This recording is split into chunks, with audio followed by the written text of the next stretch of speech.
Bob we have always had somewhat of a tense relationship with, because he does prize his privacy.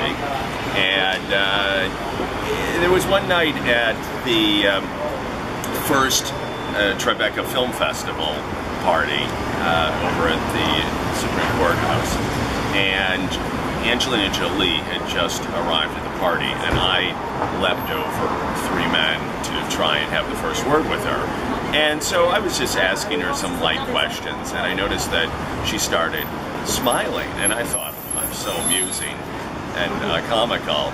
And only after De Niro pulled her arm away and ushered her into the dinner that Joanna told me De Niro had been standing behind me the whole time going, don't talk to him.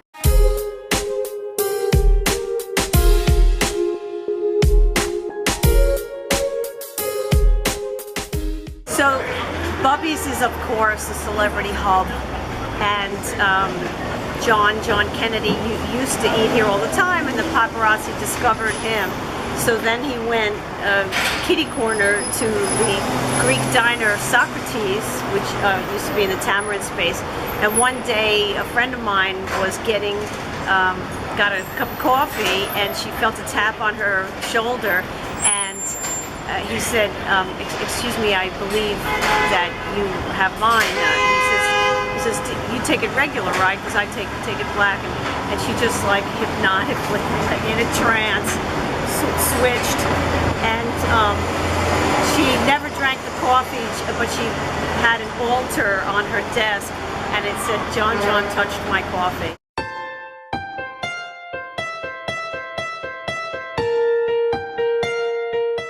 everybody, you know, you're a little, usually you lower your voice when you give your name at the prescription counter, but you know, some people say it quite loudly. For instance, Pulitzer-winning playwright Edward Albee, who, when I was standing there one day, was very upset that his prescription was not ready, and kept spelling his name very loudly. Did he sound like Elizabeth Taylor in Who's Afraid of Virginia Woolf? It was a scene from Who's Afraid of Virginia Woolf, and which he wrote. And he, but they're always great at gigs, and they finally got him his whatever it was he was needing that day, probably a Valiant.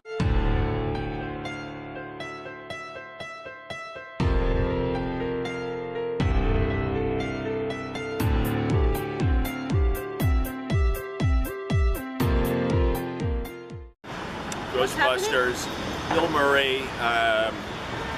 We had I always liked Bill Murray. He could have a bit of a temper, but one night I found his counsel valuable.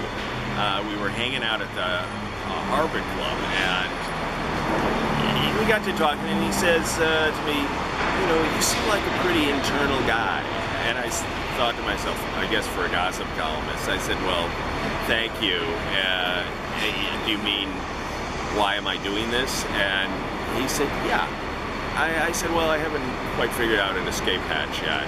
And he said, don't do that.